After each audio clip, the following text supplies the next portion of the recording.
Timor, tentu sarung kita. Assalamualaikum warahmatullahi wabarakatuh.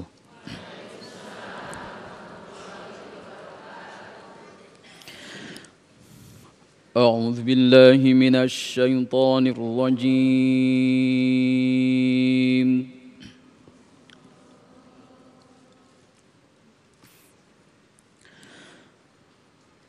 بسم الله الرحمن الرحيم.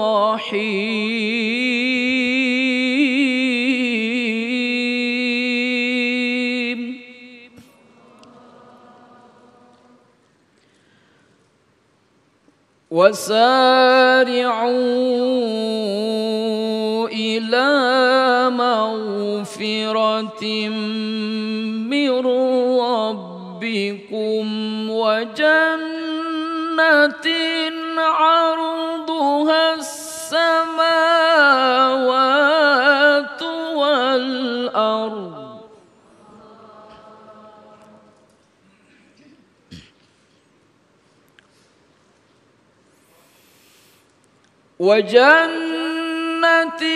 عرضها السماوات والأرض أعدت للمتقين.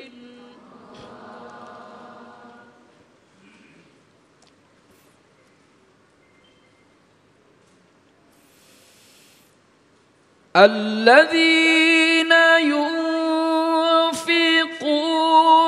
في السراء والضراء والكاظمين الغيظ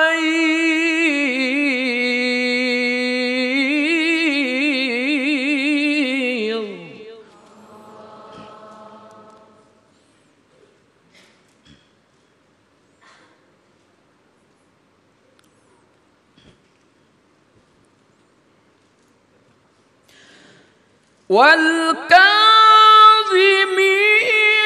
الغيظ والعافين عن الناس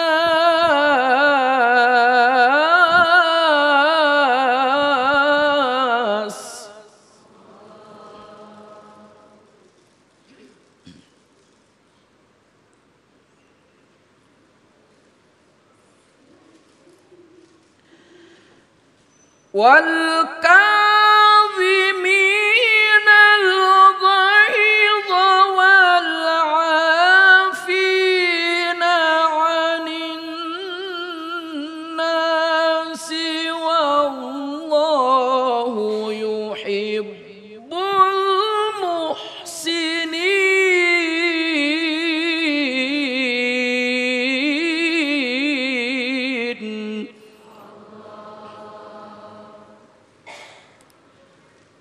والله يحب المحسنين.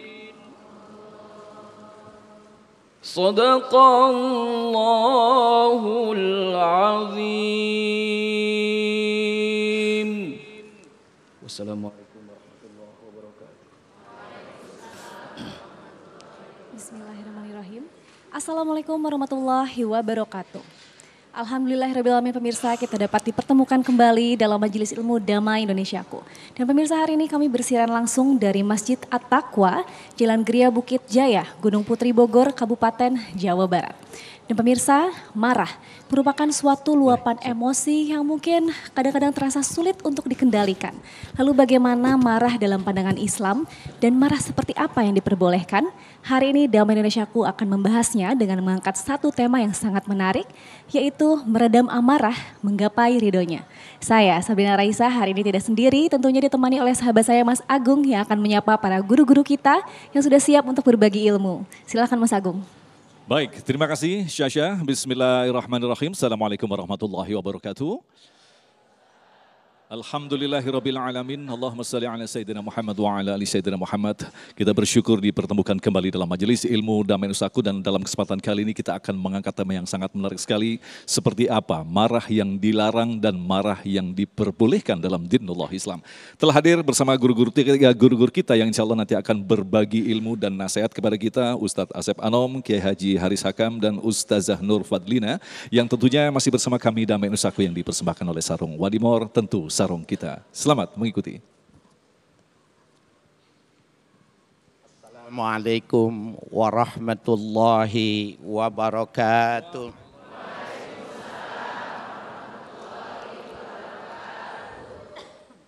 Bismillah walhamdulillah.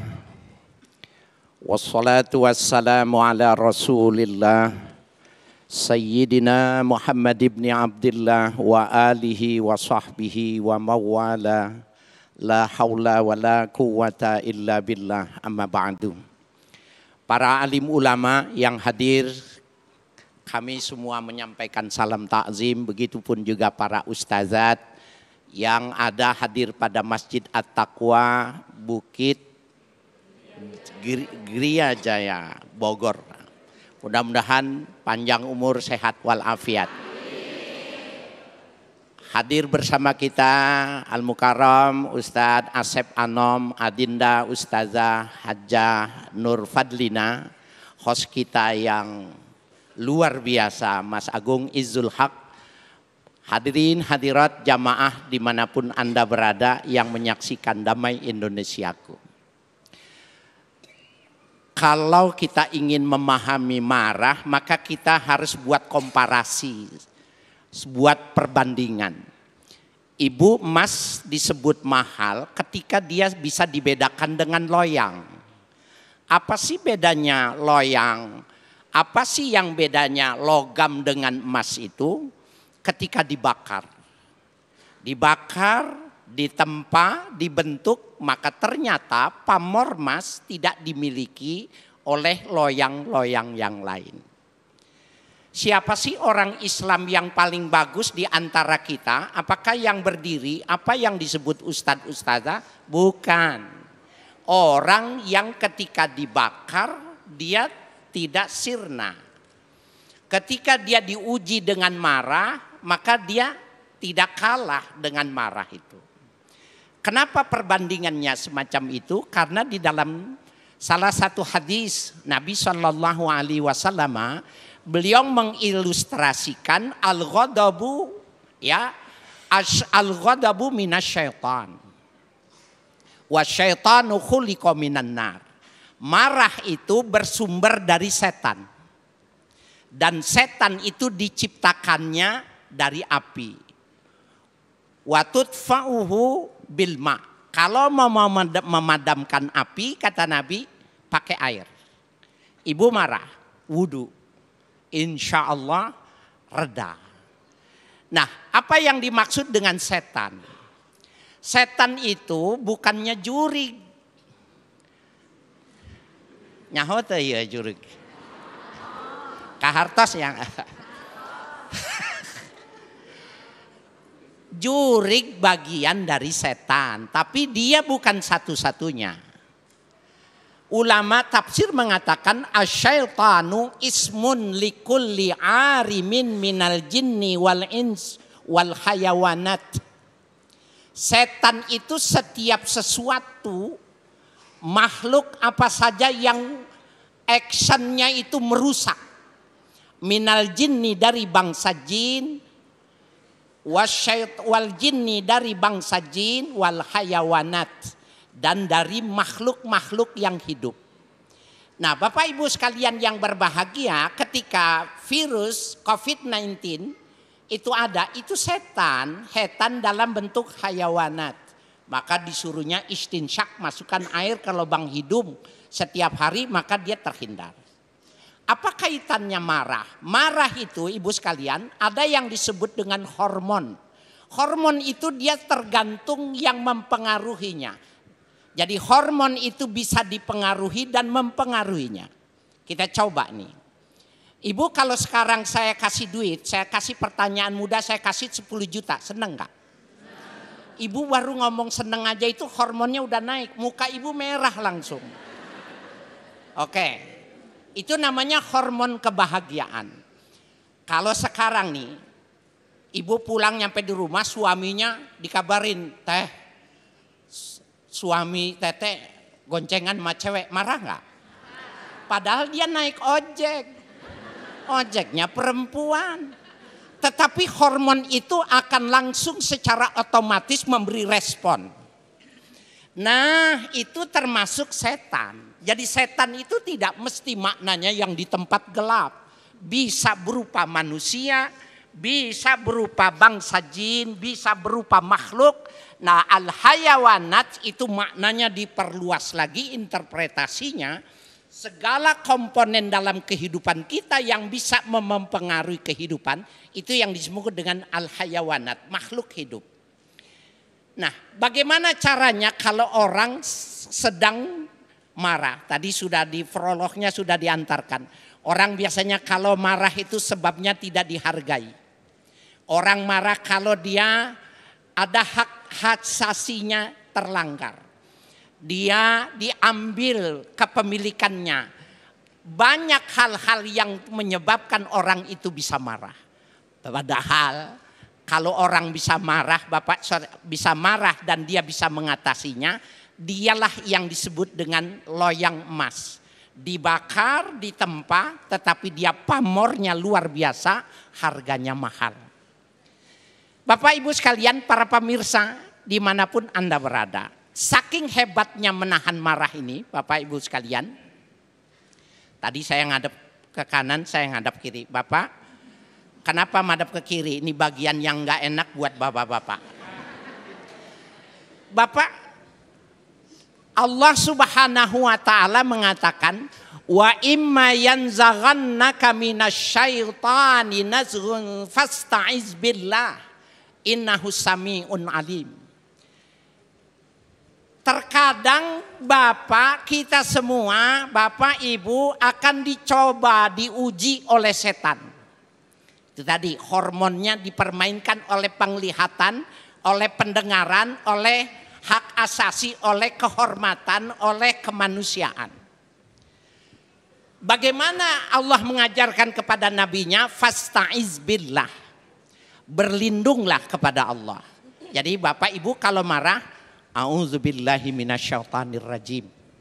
Mintanya yang serius. A'udzubillahi minasyaitonir rajim.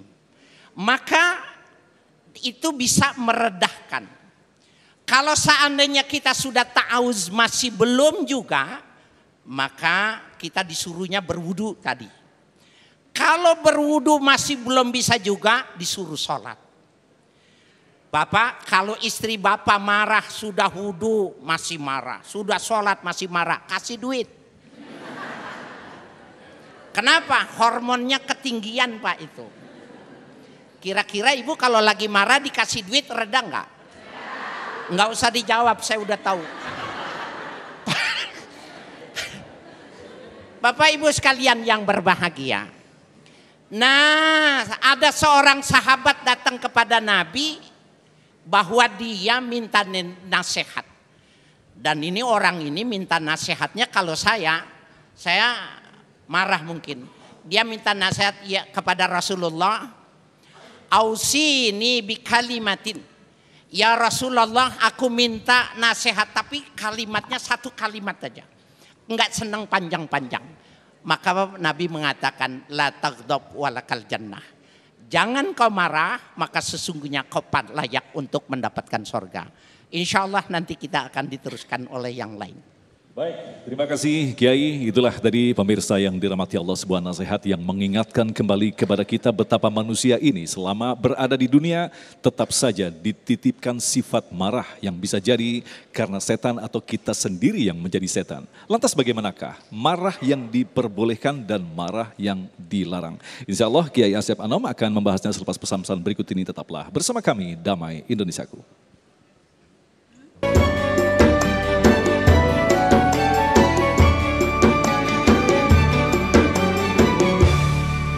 Terima kasih pemirsa, masih bersama kami dalam Damai Indonesiaku. Dan pemirsa, di segmen sebelumnya kita telah mendengarkan penjelasan dari Kiai Haji Haris Hakam tentang bagaimana marah dalam perspektif Islam. Pada segmen kali ini kita akan melanjutkan mendengarkan tausiah yang akan disampaikan oleh Ustadz Asep Anom tentang marah yang diperbolehkan dan tidak diperbolehkan dalam Islam. Silakan Ustadz.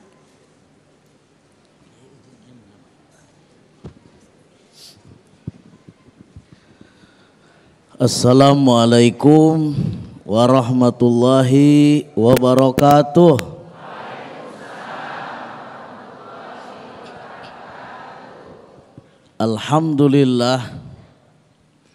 Alhamdulillahilladzi kayyafal kaifa bil kaifiyah. Wassalatu wassalamu ala Rasulillah Sayyidina wa Maulana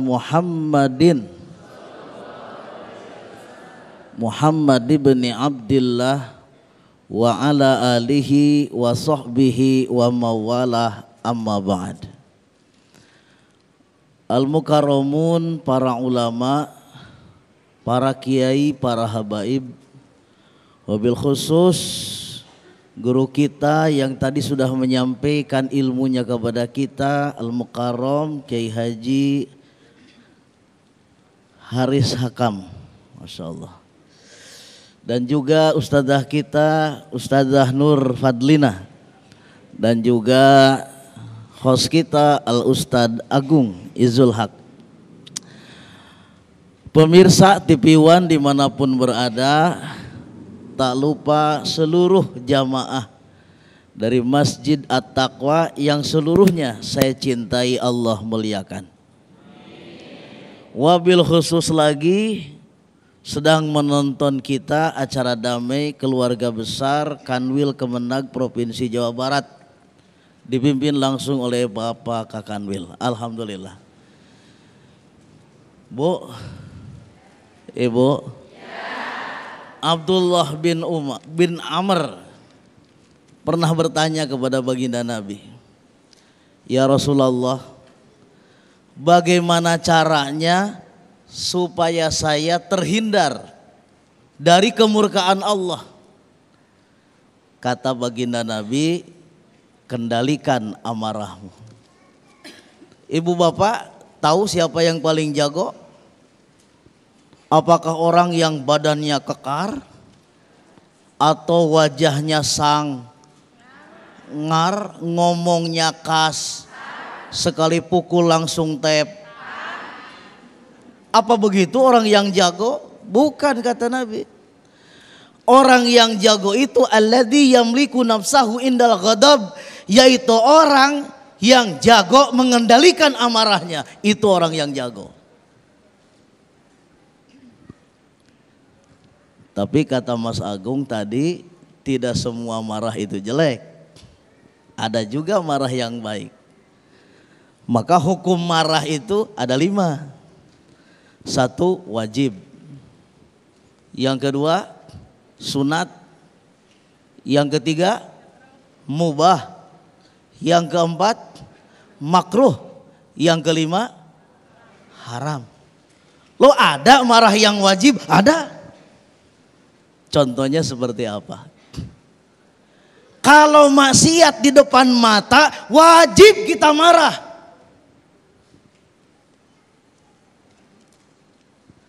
Baginda Rasul mengatakan, man ra'a minkum munkaran falyughayyirhu biyadihi, fa illam yastati' fa bilisanihi, wa illam yastati' fa biqalbihi, wa huwa ad'aful iman. Jadi, tapi maksud marah di sini bukan mencela, mencaci maki, menghina, mengejek, bukan. Maksud marah di sini ada kemauan untuk merubah kemaksiatan. Jangan diem aja. Bu, jadi kalau ada di depan mata kita kemaksiatan harus berani bertindak. Jangan diam. Ingat guru saya, guru kita semua, almarhum Kiai Haji Zainuddin, dengan indah beliau mengatakan, kadang-kadang di zaman kita sekarang ini, kata beliau, ada orang yang kalau dinasehatin ngomongnya nggak karu-karuan.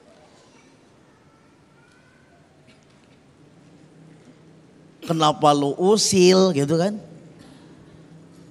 Yang mabok saya. Yang judi saya. Pakai duit di tempat tinggal, kenapa lu yang sewot? Kata guru kita, iya, yang judi memang lo, yang mabok juga lo, yang zina juga lo, yang maksiat juga. Tapi ingat mas, judi, mabok, zina itu maksiat. Kalau di Indonesia ini kebanyakan orang maksiat, Allah marah. Kalau Allah sudah marah, Allah turunkan azab. Yang kena bukan elu doang, monyong. Itu kata beliau, saya masih ingat itu. Wattaqu fitnatan la tusibanna alladzina dzalamu. Jagalah dirimu dari musibah yang Allah berikan, yang bukan hanya menimpa orang yang zalim saja. Wattaqu fitnatan la tusibanna alladzina dzalamu minkum khassah. Kita juga yang enggak ikutan maksiat, ikut kena getah, makanya harus ada kemauan. Itulah marah yang wajib. Tentu itu sesuai dengan kemampuan dan kesanggupan kita. Yang sanggup dengan tangan, maksudnya ditonjok gitu, bukan. Tangan di sana maksudnya kekuasaan. Anda punya kekuasaan, rubah maksiat dengan kekuasaan Anda, dengan tanda tangan Anda. Anda yang bisa ngomong, rubah kemaksiatan dengan ngomong Anda. Kita nggak punya kekuatan, nggak punya kekuasaan, nggak bisa ngomong, minimal doakan supaya orang yang maksiat sadar. Alhamdulillah. Sekarang di depan mata ada nggak maksiat di depan mata kita? Ada nggak? Itu Indonesia saat ini sedang darurat judi. Betul nggak? Darurat judi online. Ditambah lagi darurat porno aksi. Apa itu bukan kemaksiatan? Apa itu bukan kezaliman? Itu kemaksiatan, itu kezaliman. Alhamdulillah kita punya aparat, ditangkepin tuh yang pengendosnya. Alhamdulillah. Keren tidak aparat kita? Keren, alhamdulillah.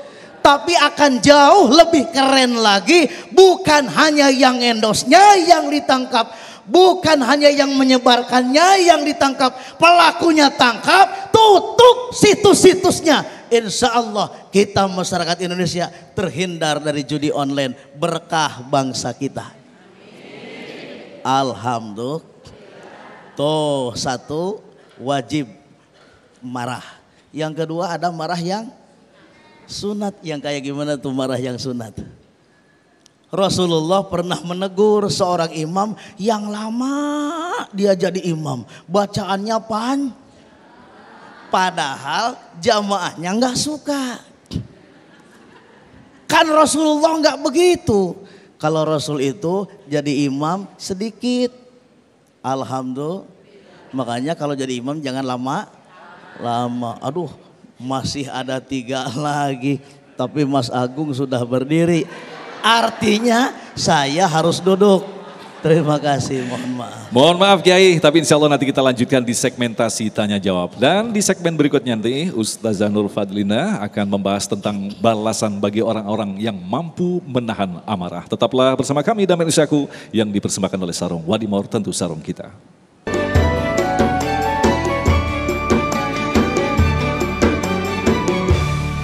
Baik, terima kasih pemirsa, Anda masih bersama kami Damai Nusaku yang mengangkat tema tentang menahan amarah. Kita memahami bahwa kita di dunia ini hidup sementara, kita sedang diuji dan Allah menitipkan alat penguji di dalam diri kita yang disebut dengan amarah. Yang sangat menarik sekali, Allah akan meridhoi dengan memberikan surganya kepada orang-orang yang mampu menahan amarah. Ustazah Nur Fadlina akan menyampaikannya untuk Anda, silakan. Assalamualaikum warahmatullahi wabarakatuh.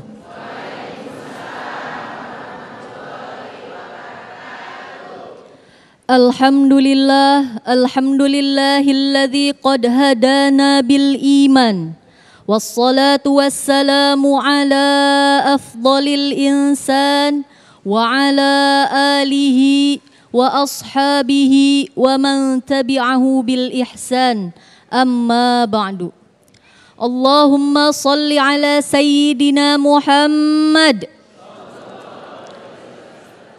wa ala alihi wa ashabihi ajma'in. Rabbi shrah li sadri wa yassir li amri wahlul 'uqdatam min lisani yafqahu qawli. Pertama-tama yang saya hormati para guru-guru yang sudah hadir pada kesempatan majelis ilmu yang mulia pada siang hari ini. Mari sama-sama kita doakan semoga beliau-beliau diberikan kesehatan, amin. Diberikan panjang umur penuh keberkahan, amin. Dan diberikan kekuatan untuk terus memperjuangkan ajaran agama Islam, amin ya rabbal alamin. Bapak, Ibu, serta hadirin pemirsa Damai Indonesiaku TV One. Alhamdulillah akhir-akhir ini cuaca cukup cerah ya Pak, Bu. Ya, mungkin agak sedikit panas, tapi tetap harus disyukuri. Alhamdulillah. Ngomong-ngomong cuaca, ada sedikit pantun nih. Boleh ya Mas Agung? Sedikit saja ya. Oh belum Pak. Cuaca kering terasa gerah. Polusi udara tak tentu arah. Kalau sering mengumbar amarah, bisa terkena penyakit parah. Na'udzubillahi min dzalik. Ambil benang berwarna merah, benang diambil dari dalam kawah. Cakepnya telat Bu, Pak. Jadi orang jangan suka marah-marah agar tak cepat jadi arwah. Takut enggak tuh Bu? Jadi jika ingin diperpanjang umurnya oleh Allah dengan penuh berkah, jangan suka marah-marah. Hadirin yang dirahmati Allah, sebagaimana mungkin kita tidak akan pernah bisa menghitung nikmat Allah karena saking banyaknya, kita juga tidak akan pernah mampu untuk menghitung dosa-dosa kita. Dalam keseharian selalu banyak sekali aktivitas-aktivitas yang bisa berpotensi menimbulkan dosa yang tak terhindarkan. Dikit-dikit kita emosi. Dikit-dikit ada yang kita marahi, ya Bu? Iya, biasanya kita nih kaum ibu-ibu, ya. Ngaku ya Bu? Kalau anaknya susah makan, kesel, ya. Bapak nih Bu naruh anduk basah di atas kasur, marah nggak? Marah tuh, ngaku ya. Jadi Rasulullah Shallallahu Alaihi Wasallam bersabda, an Abi Hurairah radhiyallahu anhu qala Rasulullah Shallallahu Alaihi Wasallam, laisa syadidu bisur'ah, innama syadidul ladzi yamliku nafsahu 'indal ghadab. Orang yang kuat itu tadi Ustadz juga sudah menyampaikan, bukan orang yang kuat fisiknya, yang gagah, yang berani, bukan seperti itu orang yang kuat. Bukan Superman, Spiderman, Batman, apalagi Bapak yang lagi makan permen, bukan Pak.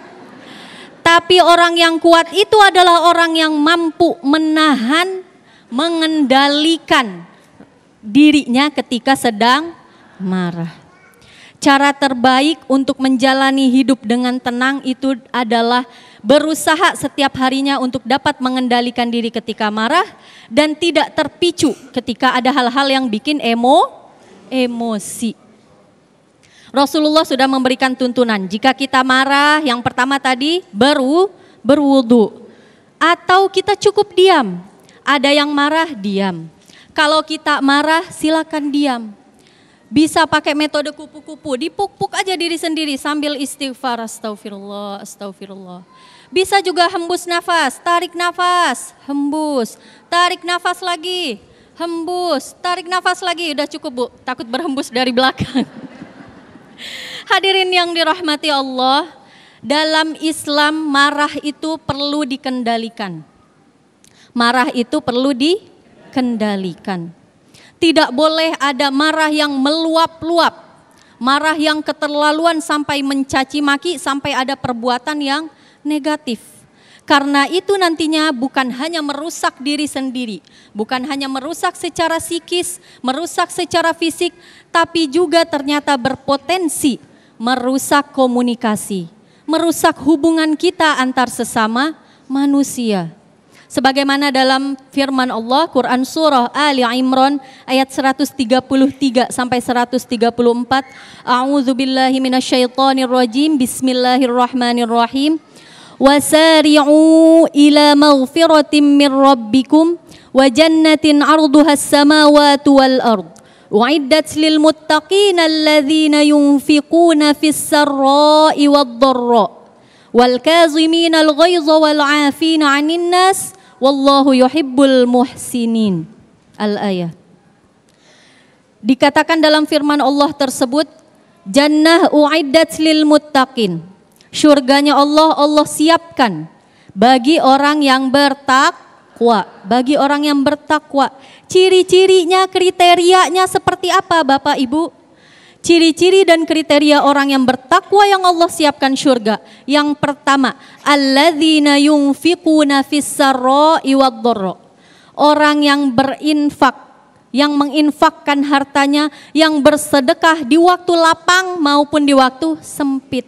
Jangan pas lagi berlimpah ruah aja.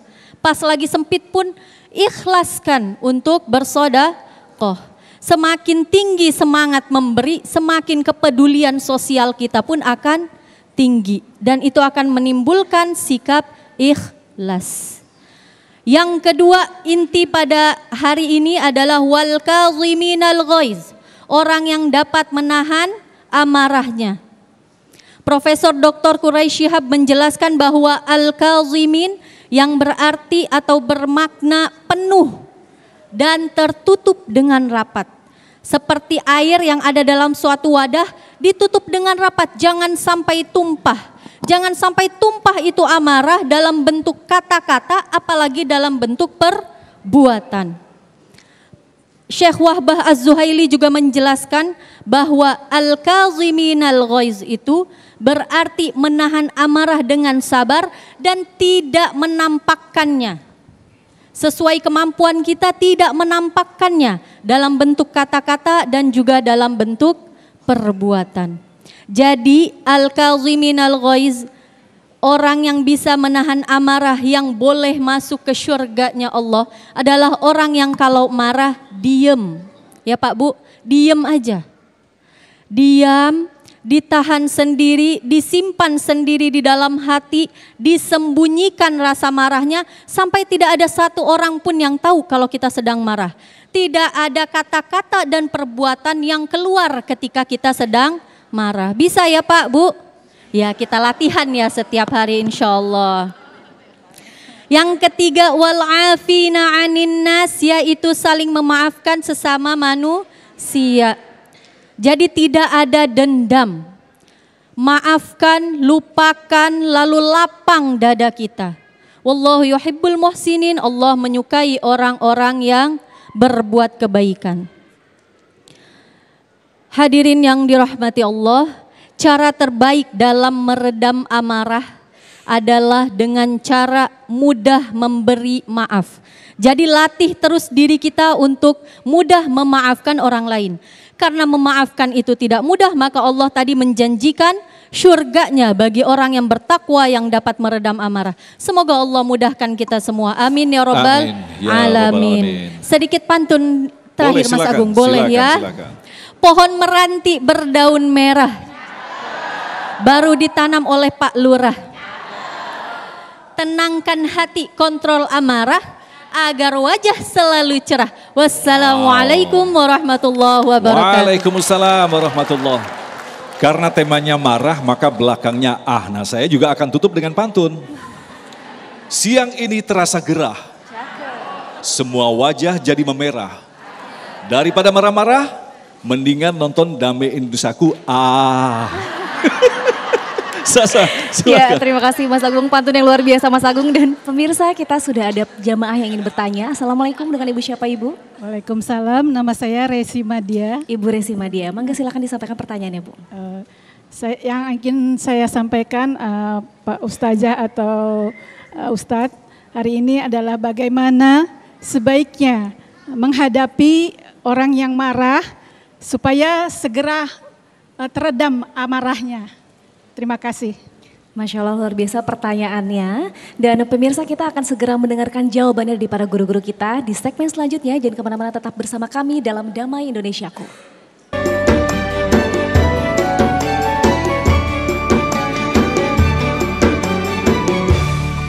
Terima kasih pemirsa, Anda masih bersama kami Damai Indonesiaku yang mengangkat tema berkaitan dengan bagaimanakah kita menahan marah. Ternyata menahan marah memiliki hadiah yang sangat luar biasa, yaitu surganya Allah Subhanahu wa Ta'ala. Tetapi ternyata prakteknya sangat sulit sekali agar kita tidak berlaku marah. Sebuah pertanyaan yang sangat menarik sekali. Bagaimanakah menghadapi orang marah agar segera mereda marahnya? Kita mulai dari Kiai Hari Sakam, silakan Kiai. Baik, terima kasih. Bapak-bapak, ibu-ibu sekalian yang berbahagia, kita yang marah atau orang yang marah kita menghadapinya, maka perlu sabar. Sehingga Nabi dipersiapkan ketika memimpin satu masyarakat yang sangat luar biasa buruknya semacam itu. Nabi Muhammad tuh begini, kalau diturunkan di Cianjur, barangkali tidak fenomenal. Diturunkan di Solo, di Jogja, enggak fenomenal. Tetapi pada masyarakat yang sangat buruk semacam itu, mampu dirubahnya. Salah satu modalnya itu sabar. Nah, menghadapi orang yang sedang tidak sabar, kitanya kudu sabar. Wasbir wa ma sabruka illa billah. Allah mengajarkan, ya Muhammad, kau mesti sabar. Dan kau tidak bisa sabar illa billah. Berarti ada aspek doa. Kita kalau lagi marah harus berdoa. Orang ini yang sedang kita mau redakan, kita doakan. Jadi dia kita beritahu tadi sudah berwudu, sholat, dan kita doakan. Nah, ada doa yang diajarkan oleh Nabi, Allahumma rabba Muhammadinin Nabi. Ya Allah, Tuhannya Nabi, ighfir zambi, ampuni dosaku. Wa azib ghaiza qalbi, cabut marah yang ada di hatiku. Wa ajirni min mudillatil fitani ma'ahyatana. Hindarkan kami dari fitnah-fitnah yang berat sepanjang hidup itu. Baca itu terus, insya Allah turun. Jadi orang itu kita kasih pemahaman tapi didoain. Nah, doa itu connect. Subhanallah, ada koneksitas yang tidak perlu kabel. Koneksitas yang tidak perlu kabel itu ketika kita mendoakan dan kita tidak mengatakan mendoakan, dia terasa. Ibu, saya doakan pulang dapat rezeki, amin. Nanti bagi dua. Amin. Kiai Asep, kalau kita tahu memang di dalam agama Islam ada rambu-rambu bagaimanakah kita untuk memanajemen kemarahan. Tetapi justru di dalam psikologi, ketika kita menahan marah, ada potensi akan timbul penyakit seperti stroke atau lain sebagainya. Lantas bagaimanakah dalam arti mengendalikan amarah itu harus seperti apa? Kan tidak mungkin selama manusia di dunia, sifat ini masih terus melekat. Kiai. Baik, tadi guru kita sudah menyampaikan bagaimana cara-cara mengendalikan amarah. Sudah banyak yang diajarkan oleh baginda Nabi Muhammad Sallallahu Alaihi Wasallam. Di antaranya tadi adalah baca ta'awuz kalau kita sedang marah. Perbanyak itu. A'udzubillahi minasy, karena marah itu adalah dari setan. Kemudian yang kedua, dalam hadis Ahmad ada dijelaskan ganti posisi. Jadi kalau kita sedang marahnya itu sedang berdiri, duduk. Ternyata duduk masih marah juga. Terlentang. Masih marah juga. Udah ngorok duluan. Yang kedua, tadi dalam hadis Bukhari Muslim dijelaskan bahwa marah itu datangnya dari setan. Setan terbuat dari Api bisa padam dengan, makanya ketika kita sedang marah wudu. Ternyata sudah wudu masih marah juga, kecebur sumur. Yang ketiga saum. Itu hadis Bukhari Muslim. Fa in sabahu au qatalahu falyaqul innimruun shaimun.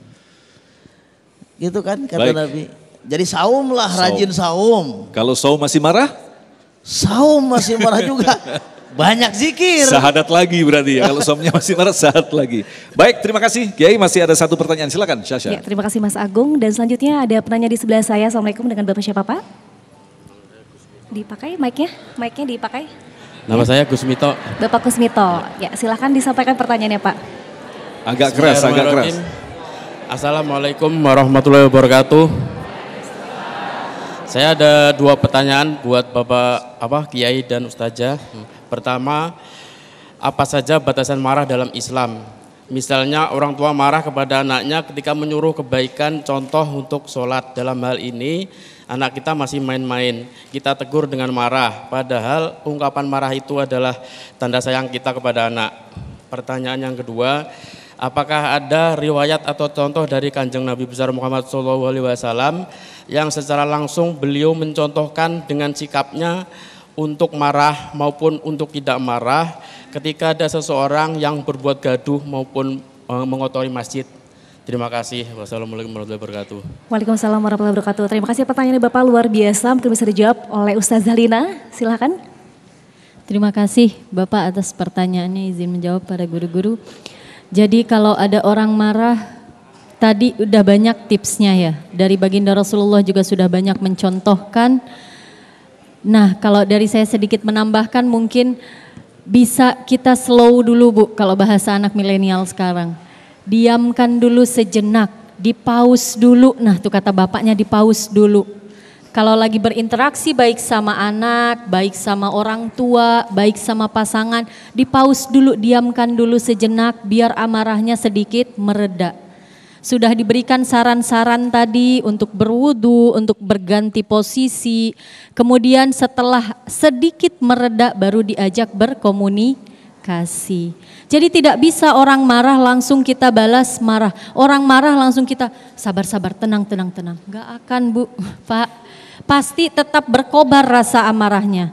Selain kita menyarankan hal-hal yang tadi dicontohkan oleh baginda Rasulullah SAW, kita biarkan dulu sejenak, kita biarkan tenang dulu sejenak, biar mereda dulu amarahnya, baru kita komunikasikan, baru kita bisa berikan saran-saran, atau baru kita bisa berkomunikasi marahnya ini karena apa, harus bagaimana, menyelesaikannya seperti apa, seperti itu. Ustaz. Baik, mungkin sedikit Kiai berkaitan dengan adakah riwayat yang menyatakan Rasulullah menunjukkan bagaimanakah memanajemen marah ini Kiai? Iya, baik hadirin sekalian yang berbahagia, ketika di Taif Nabi berdakwah, orang-orang tidak menerima Nabi, kemudian dilemparkan kotoran di tubuhnya. Bahkan salah satu rahang onta ditampar sehingga sebagian gigi Nabi itu gompal. Kalau saya dakwah di situ saya lawan. Betul enggak?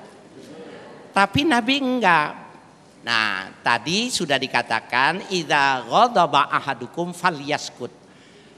Jadi apabila kalian masuk ke dalam dirian, tidak dihormati, tidak diberikan penghormatan, tidak, diam. Maka diam itulah sebenarnya yang bisa meredakan marah. Jadi ketika diam, itu maknanya tunduk sama ketetapan Tuhan. Itu ya, jadi jangan diam, bukan diam karena nggak berani, bukan. Diam gitu dalam arti tunduk dengan namanya, kalau kita sholat itu namanya ta'atun fi ta'atillah, muti fi ta'atillah, taat. Tapi kalau yang jelek namanya ta'atun fi sultanillah, taat dengan ketetapan Allah.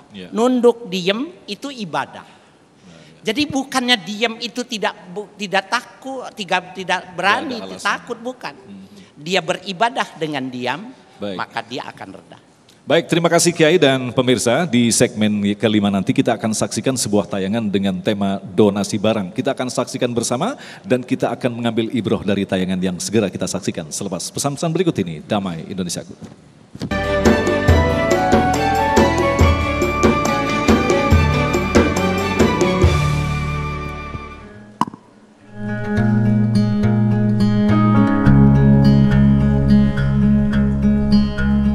Islam dengan segala keindahan di dalamnya selalu mengingatkan kita umatnya untuk selalu berbuat kebaikan pada sesama manusia.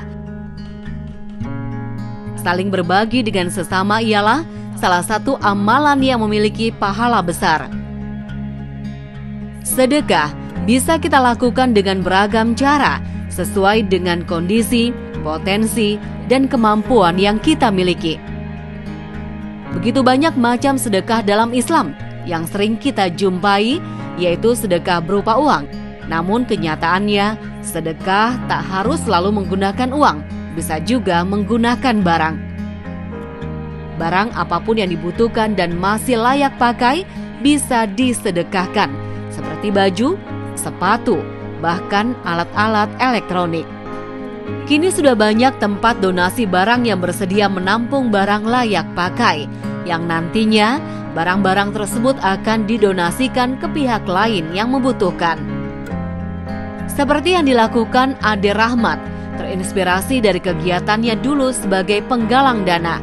Kini Ade memberikan solusi lain untuk donatur yang ingin bersedekah. Kayaknya terpikirlah kayaknya bisa mengelola barang-barang karena terkadang donatur juga bingung. Ketika banyak barang dijual juga nggak seberapa, disalurkan kemana kan bingung. Akhirnya kami membuatlah namanya dulu itu berangkas akhirat, barang bekas untuk akhirat. Cuman memang secara nama punten ya agak ekstrim gitu kan, barang bekas untuk akhirat gitu kan berat banget ya. Ternyata dalam aplikasi kan aplikasinya gitu kita di lapangan barang ini tidak semuanya untuk bisa disalurkan ke akhirat. Maksudnya dalam artian menjadi amal yang betul-betul gitu kan. Kalau memang layak pakai itu betul bisa untuk akhirat. Tapi kalau yang sampahnya apakah akhirat? Enggak kan gitu, malah menjadi mencemari lingkungan. Akhirnya kami merubah menjadi namanya donasi barang dengan tagline ya tadi sisa-sisa tak selalu sia-sia.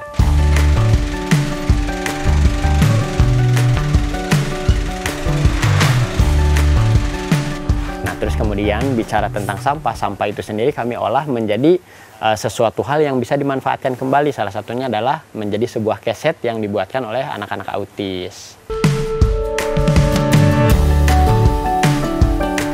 Atas idenya, donasi barang berkembang hingga saat ini dengan memiliki sekitar 15 relawan yang membantu seluruh kegiatan donasi barang. Terus kemudian ada orang yang membutuhkan atau taman baca, perpustakaan, ketika mereka butuh silahkan ambil ke sini, ke gudang kami di Bekasi ini, dan itu free, gratis, sepuasnya mereka ambil. Memiliki moto, sisa-sisa tak selalu sia-sia. Donasi barang memiliki aturan untuk donatur yang ingin mendonasikan barangnya, yaitu barang yang didonasikan masih bisa digunakan dan bermanfaat untuk yang membutuhkan. Beragam barang dapat disumbangkan melalui donasi barang, dari yang paling kecil hingga yang ukurannya besar seperti kasur. Kasur yang didonasikan tak semuanya layak untuk disedekahkan kembali. Masya Allah, luar biasa sekali. Donasi barang, sisa-sisa yang tak akan sia-sia. Ternyata yang menurut kita sisa, menurut orang lain justru adalah barang yang dibutuhkan. Kita akan dengarkan ibrah, pelajaran penting apa dari tayangan yang baru saja kita saksikan. Kita mulai dari Kiai Haji Asep Anam, silakan.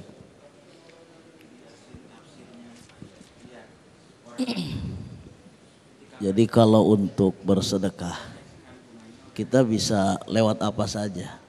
Karena sedekah beda dengan infak. Kalau infak halus pulus, duit. Tapi kalau sedekah bisa dengan apa aja, sesuai dengan kemampuan kita. Kalau kita punya ilmu bisa sedekah dengan ilmu. Punya tenaga bisa sedekah dengan tenaga. Punya harta sedekah dengan harta. Bahkan tidak punya apa-apa, senyum juga sedekah. Tabassamuka fi wajhi akhika shadaqah. Senyummu kepada saudaramu itu adalah sedekah. Tapi hadisnya tadi senyummu kepada saudaramu. Kalau nggak ada siapa-siapa senyum, Itu masuk rumah sakit jiwa itu. Gitu Bang. Baik, Ustazah silakan. Ya. Sedekah dengan kriteria tertentu yang mengandung nilai kebaikan yang lebih utama. Nah, itu ada di dalam Quran surah Ali Imran ayat 92, lan tanalul birra hatta tunfiqu mimma tuhibbun. Jadi bisa bersedekah bukan hanya dengan barang-barang yang sisa, barang-barang yang sudah tidak terpakai, tapi sedekah yang lebih utama, mengeluarkan harta atau barang atau donasi barang tadi, yang lebih utama adalah barang-barang yang masih kita pakai, yang bagus, yang layak, dan digarisbawahi, yang paling kita sukai. Justru yang paling kita sukai itu yang harus kita kasih. Di situ pembelajarannya, ilmu ikhlasnya di situ, kepedulian sosialnya di situ dipupuknya. Lah kok ibu-ibu merenggut semua Bu? Yang paling kita sukai, yang kita sedekahkan, itu nilai kebaikan tertinggi, Mas Agung. Baik, sayang sekali waktu sudah habis Kiai. Mungkin nanti Kiai Haris akan memimpin doa di closing nanti. Tapi sekali lagi terima kasih kepada Ustazah Nur Fadlina, Kiai Asep dan Kiai Haris. Dan sebuah pelajaran penting bagi kita tentang tema yang sangat menarik sekali. Ternyata diamnya orang yang sedang marah ketika disandarkan kepada Allah, justru itulah dinilai sebagai ibadah. Kita berdoa mudah-mudahan kita termasuk orang yang selalu diberikan kesabaran oleh Allah Subhanahu wa taala dalam setiap hal-hal yang kita alami, termasuk yang memicu kemarahan kita. Kita akan kembali selepas pesan-pesan berikut ini. Damai Indonesiaku.